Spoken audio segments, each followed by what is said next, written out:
Kamu sakit, sakitmu itu rezeki bagi para dokter.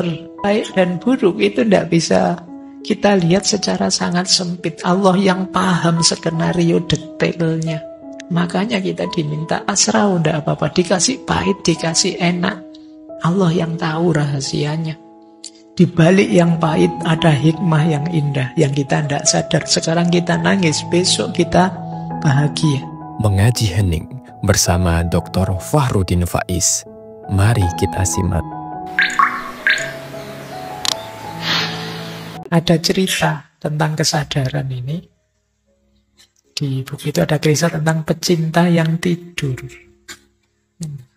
Ini tidak nyindir kalian ya memang. Jadi ada pecinta yang saking capeknya, kan biasa orang jatuh cinta itu bikin puisi, meratap, kerinduan, dan lain sebagainya. Terus tidur di atas gundukan makam. Ini adegan, ini mungkin mirip seperti bagian terakhir kisahnya Laila Majnun. Yang saat itu Laila sudah meninggal dan Majnun sudah tidak pindah-pindah dari sebelah kuburannya Laila. Nah, cuma mungkin ini diimprove oleh Syekh Athar. Saat dia tidur di atas gundukan makam, tiba-tiba kekasihnya datang. Ini kekasih ini mungkin simbol Allah juga. Mendekatinya dan melihat dia tertidur. Ditulisnya sepucuk surat kecil, lalu disematkannya di jubah pecintanya itu. Jadi kekasihnya datang nulis surat terus ditaruh di jubahnya. Dia masih tidur. Ketika terbangun dan membaca apa yang ditulis kekasihnya itu, dia pun mengeluh sedih. Isinya surat seperti ini.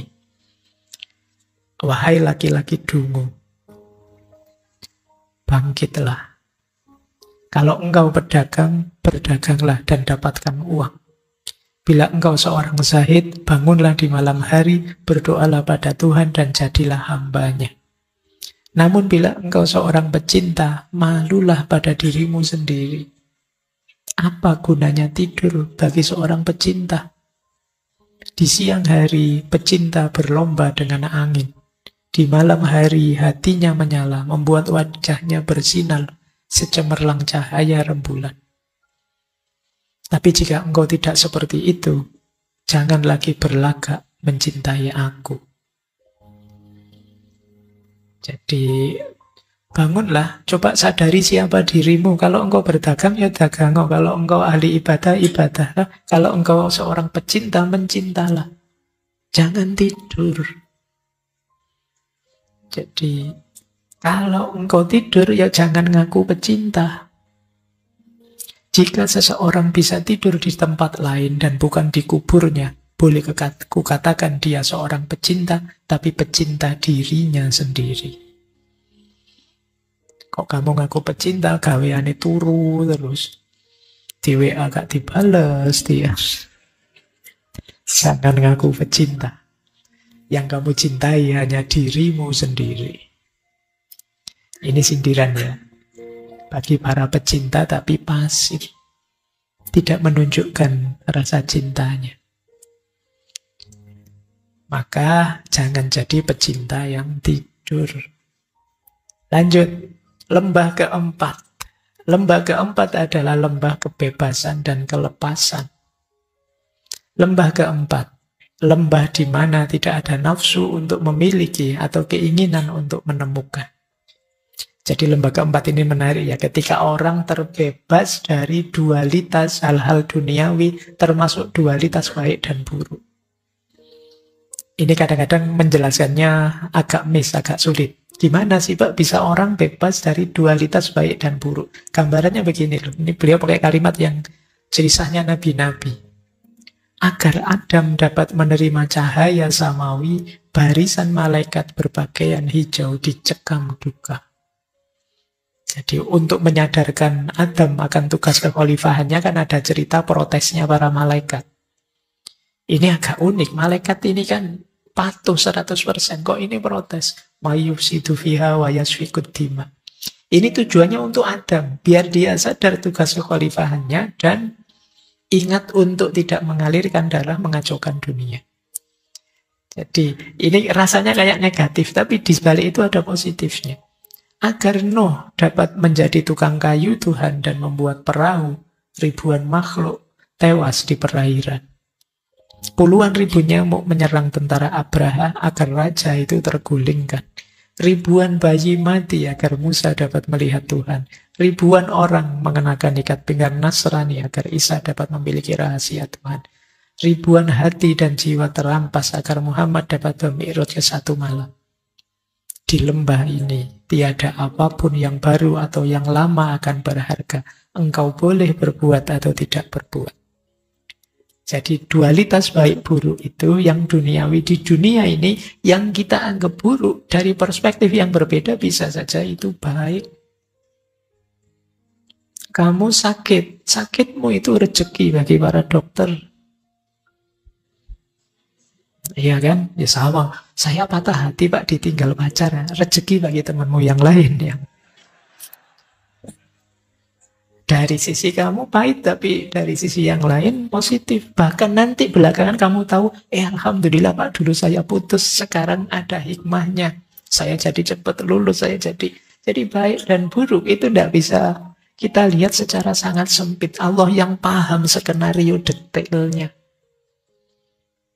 Makanya kita diminta taslim saja, pasrah, udah apa-apa. Dikasih pahit, dikasih enak.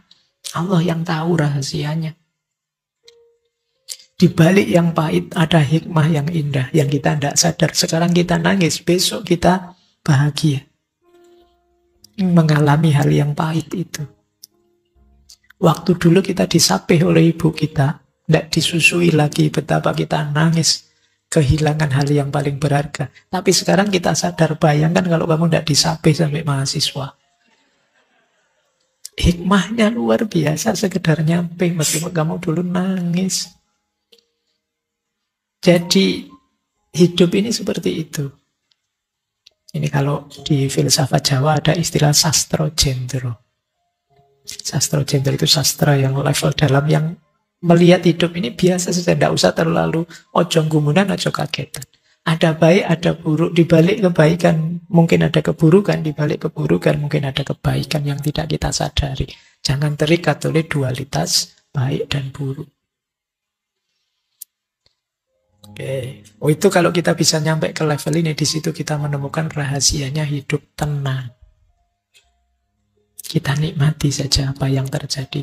Hujan, alhamdulillah. Tidak hujan, alhamdulillah. Hujan jadi segar. Tidak hujan kita bisa nyaman, tidak perlu pakai jas hujan. Kan biasa saja. Nah, ada kisah yang menarik di situ. Yaitu kisah Syekh dengan seorang muridnya. Ada seorang murid yang bertanya pada gurunya dengan pertanyaan yang ngaco, tidak berguna. Terus Syekh itu menjawab, lebih dulu basuhlah mukamu, kemudian dapatkah wangian kesturi tercium dalam bau kebusukan? Kalau kamu bisa mencium wangi dari bau busuk, baru pertanyaanmu tak jawab. Kalau tidak, aku tidak akan memberikan pengetahuan pada orang yang mabuk. Jadi ini ada guru yang muridnya bertanya, pertanyaannya ngaco. Guru jawabnya juga agak dalam. Saya jawab pertanyaanmu asal kamu bisa mencium bau wangi dari bau yang busuk.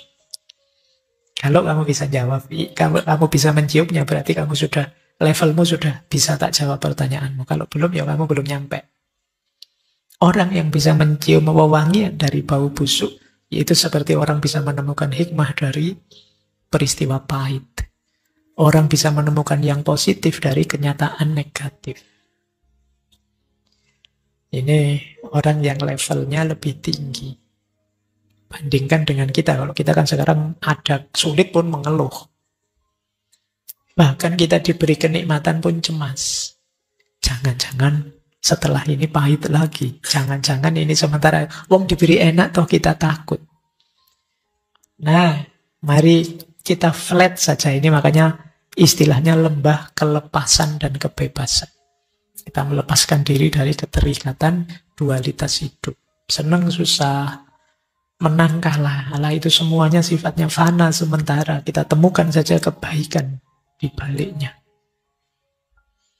Lembah kelima. Ini lebih dalam lagi lembah kelima. Lembah kelima adalah lembah kesatuan. Kata beliau begini, di lembah ini segalanya pecah berkeping-keping kemudian menjadi satu. Segala yang menegakkan kepala di sini, menegakkan kepala dari kerah yang satu, itu juga. Meskipun engkau seakan melihat wujud yang banyak, namun pada hakikatnya hanya satu. Semua merupakan esa yang sempurna dalam keesaannya. Dan sekali lagi, yang kau lihat sebagai esa tidaklah berbeda dengan yang tampak sebagai banyak. Jadi lembah kesatuan ini kita sampai pada kesadaran bahwa yang macam-macam kita lihat itu hakikatnya ya hanya satu. Karena satu-satunya yang wujud itu Allah. Keberadaan kita, wujud kita itu kan hanya dipinjami saja oleh Allah. Hanya sementara. Makanya dalam dunia tasawuf itu sering disarankan, mari kita sadari hakikat makhluk lebih dalam. Hakikat makhluk lebih dalam itu ya penciptanya. Adanya kita, mari mengingatkan ke pencipta kita. Kita itu sebenarnya tidak ada. Diadakan oleh Allah, baru kita ada. Besok ada kita, dicabut lagi, diambil lagi. Meskipun karena Allah memberi kita nafsu, memberi kita akal, kemudian muncul ego kita, yang kita merasa sulit sekali lepas dari ada kita. Kita ingin ada terus. Seolah-olah ada itu milik kita. Padahal ada itu hanya pinjaman dari Allah. Pada saatnya akan kembali ke sana. Cuma ego kita menghalangi. Seolah-olah kita minta untuk ada terus. Makanya kita senang ketika dijanjikan jannah kholidina fiha. Wah, itu bisa terus-terusan di sana, wis enak, wis terus. Sehingga kita lupa pada Allahnya. Nah, perjalanan kesatuan ini kalau kita sudah punya kesadaran ini, maka kembali pada Allah itu jadi ringan. Karena memang kita asalnya dari sana. Keberadaan kita hari ini ya pinjaman dari Allah saja.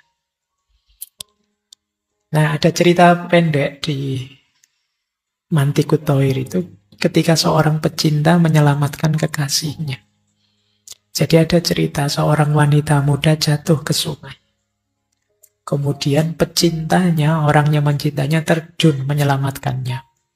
Ketika sudah diselamatkan, terus wanita itu bertanya, kenapa engkau pertaruhkan hidupmu untukku? Jawabnya si pecinta, bagiku tiada orang lain kecuali engkau. Bila kita bersama, maka sungguh aku ini engkau dan engkau adalah aku. Kita berdua ini satu. Kedua diri kita satu. Itu saja sih.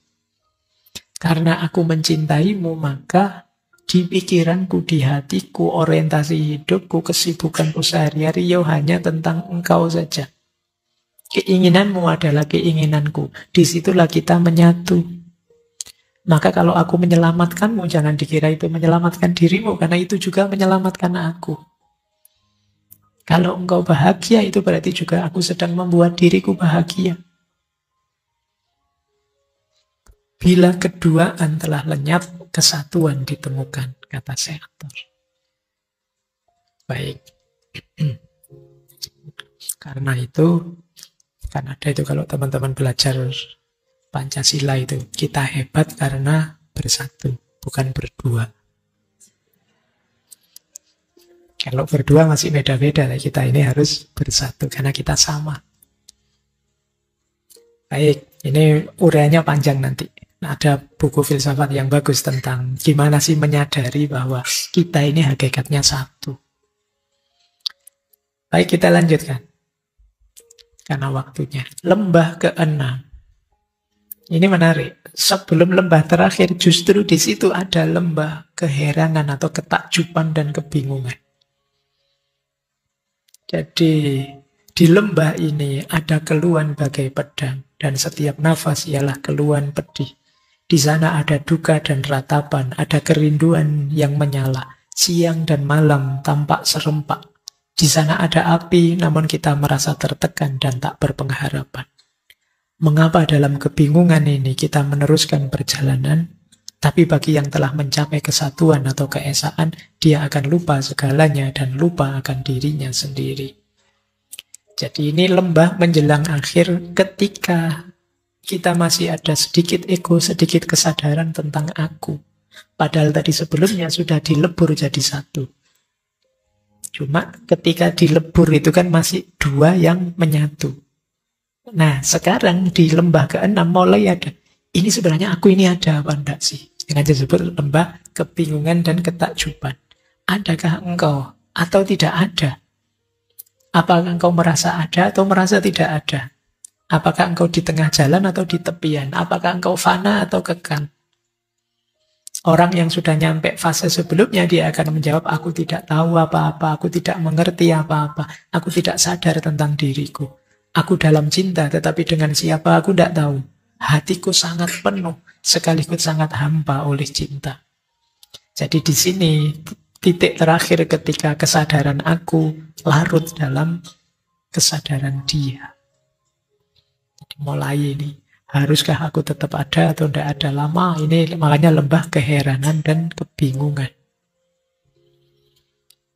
Ada cerita yang menarik, ini mungkin bahan refleksi teman-teman ya tentang keheranan dan kebingungan. Ada seorang sufi, ini cerita tentang kebingungan. Ada seorang sufi ketemu orang yang kehilangan kunci. Orang ini tanya, ada enggak sih yang menemukan kunci? Pintuku terkunci dan aku berdiri di jalanan. Bila pintuku tertutup terus, apa yang harus aku lakukan? Terus sufi ini jawab begini, mengapa engkau risau? Pintu itu kan pintumu. Tinggal saja dekat pintu, meskipun tertutup. Bila engkau punya kesabaran untuk menunggu cukup lama, tentu seseorang akan membantumu membukakan pintu bagimu. Keadaanmu jauh lebih baik dari aku. Karena aku tidak punya pintu, ya tidak punya kunci. Doakan saja pada Tuhan, semoga aku dapat menemukan pintu yang terbuka atau yang tertutup. Ini mungkin sindiran bagi kita ya. Ilmu kita banyak, wawasan kita luar biasa. Tapi kita mau memulainya dari mana kita tidak tahu. Kita tidak ngerti pintunya. Masuknya dari mana, Pak? Memulainya dari mana? Terus kita bingung. Masih lebih penting orang yang kehilangan kunci tadi. Dia tahu pintunya meskipun tidak ngerti kuncinya. Tinggal dia tunggu saja depan pintu atau lama-lama mungkin dia bisa buka pintunya. Tapi banyak di antara kita yang pintunya saja tidak tahu. Meskipun punya kunci banyak, buat apa? Nah, mungkin kayak ilmu tadi kita ibaratkan kunci. Kan kita punya banyak pintu ini. Kita punya banyak kunci. Tapi pintunya mana? Jadi orang yang kehilangan kunci tadi dia masih punya pintu. Sementara sufi tadi mungkin menasehati dirinya, dia mungkin punya banyak kunci tapi tidak punya pintu. Kita tengok diri kita ya. Ya kalau kita mungkin ya pintu ya tidak punya, kunci ya tidak punya. Kita tidak pernah nyari apa-apa. Terakhir, lembah ke-7. Lembah keterampasan dan kefanaan. Ini lembah di mana kita yang setetes air bergabung dengan samudra. Terakhir dari semua itu menyusul lembah keterampasan dan kematian yang hampir tak mungkin diperikan, tidak bisa dijelaskan. Titik air yang menjadi bagian dari lautan raya ini akan tetap tinggal di sana selamanya dan dalam kedamaian. Di laut yang tenang ini pada mulanya kita hanya akan mengalami kehinaan dan keterbuangan, tetapi setelah terangkat dari keadaan ini, kita akan memahaminya sebagai penciptaan dan banyak kerahasiaan akan tersingkapkan. Bila kayu cendanya dan duri-duri menjadi abu, keduanya tampak sama, tetapi mutu keduanya berbeda. Barang najis yang dimasukkan dalam air mawar akan tetap najis karena sifat dasarnya semula. Tetapi barang suci yang dijatuhkan ke lautan akan kehilangan wujudnya dan akan menyatukan diri dengan lautan itu dengan segala geraknya. Orang yang sampai lembah ketujuh ini dia sudah bersih, maka dia bisa bergabung dengan samudra. Seperti setitik air. Kalau dia kotor, maka dia hanya akan mengotori lautan, mengotori samudra.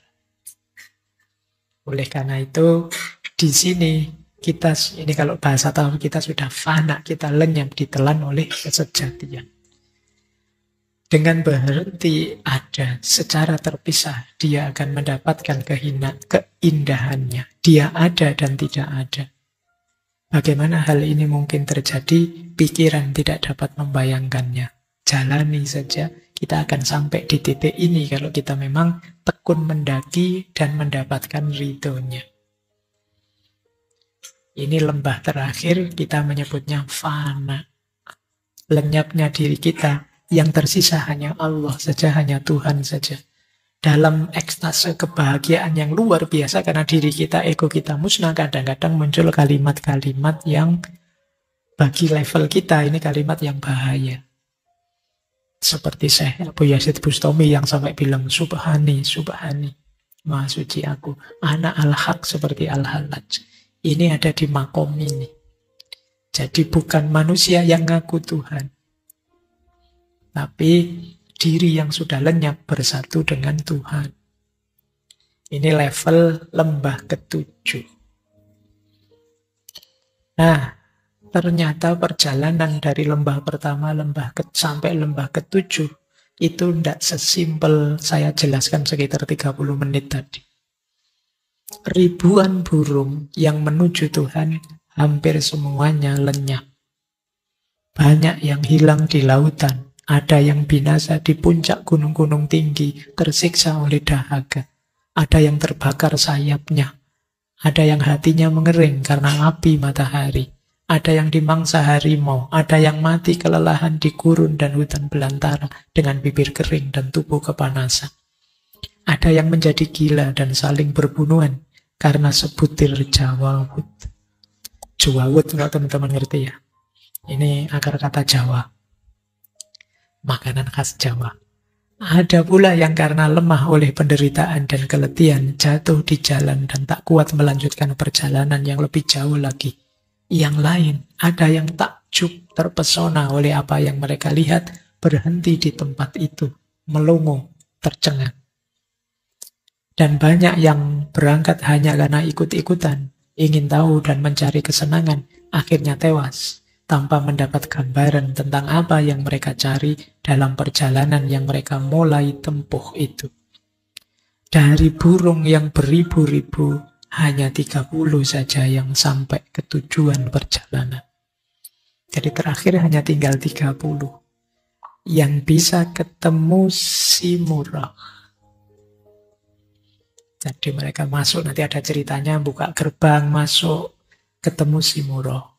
Ketika mereka sepenuhnya merasa tenang dan terlepas dari segala apapun, mereka menjadi sadar bahwa Sang Simurah ada di sana bersama mereka.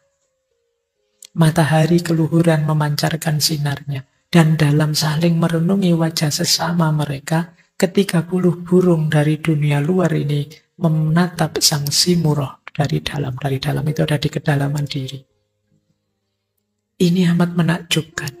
Karena mereka tidak bisa membedakan apakah mereka tetap mereka atau mereka telah menjadi Simurah. Jadi ketika nyampe puncak tadi, ya kan ada persatuan. Tadi sekarang aku dan dia ya jadi satu. Dalam suasana tafakkur, mereka menyadari bahwa merekalah Sang Simurah dan Sang Simurah adalah ke-30 burung itu juga. Ini menarik kalau kalian cari arti kata-kata Simurah. Itu dari kata-kata si dan mor. Bahasa Persia. Mor artinya burung dan si artinya 30. Jadi Simurah artinya 30 burung. Pas dengan 30 burung yang selamat tadi. Saat mereka menatap Sang Simurah, mereka melihat bahwa sungguh Sang Simurah lah yang ada di sana. Dan ketika mereka mengarahkan pandangan ke diri mereka sendiri, mereka melihat bahwa mereka sendiri Sang Simurah. Saat mereka mengamati keduanya serempak, yaitu diri mereka sendiri dan dia, Mereka pun menyadari bahwa mereka dan si murah itu wujud yang satu dan itu juga. Jadi hasil akhir perjalanan para burung, hasil musyawarah tadi ketemunya bukan menemukan keluar, tapi ketemu di dalam. Bahwa hakikatnya diri mereka adalah memuat hakikat ilahiyah. Jadi ketemunya justru ada dalam diri mereka sendiri. Dicari jauh dengan perjalanan berlembah-lembah, pada akhirnya ketemu dalam diri mereka sendiri, si murah itu. Baik, ya ini alegori kalau dalam tasawuf nanti. Karena ini dibentuk novel jadi menarik. Kalau dalam tasawuf ini kan semacam makom demi makom, pengalaman ahwal, dan pada akhirnya berpuncak di mukasyafah, musyahadah, wahdatul wujud, itikad, dan lain sebagainya. Jadi pengalaman bersatu dan dekat dengan Allah. Kalimat terakhir pesan beliau begini. Mungkin untuk akhir tahun ya, bahan kita muhasabah. Tahukah engkau apa yang engkau miliki? Masuklah ke dalam dirimu sendiri dan renungkan ini.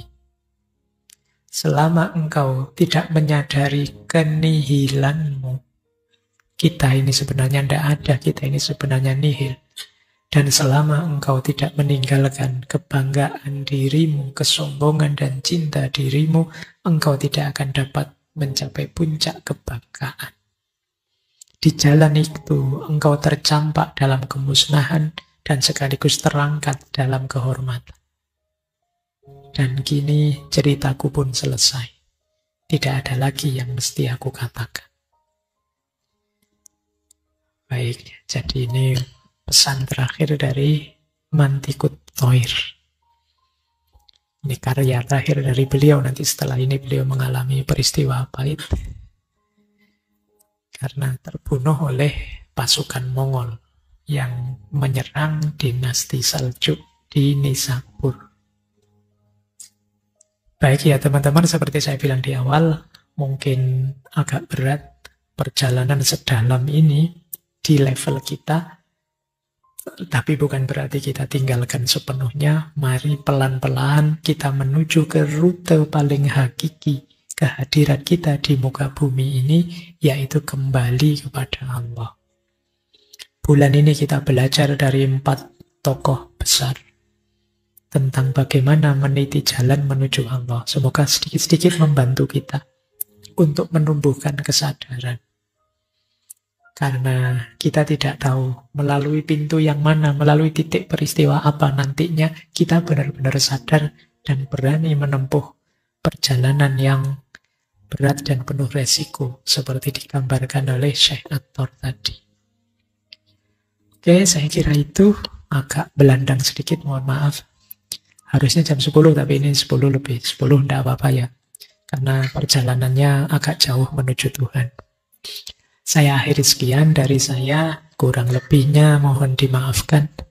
Wallahul muwaffiq, wallahu a'lamu bissawab. Wassalamualaikum warahmatullahi wabarakatuh. Terima kasih sudah menyimak. Semoga channel Mengaji Hening bersama Dr. Fahrudin Faiz selalu bisa memberikan ilmu, motivasi, dan kebermanfaatan. Salam sehat dan bahagia.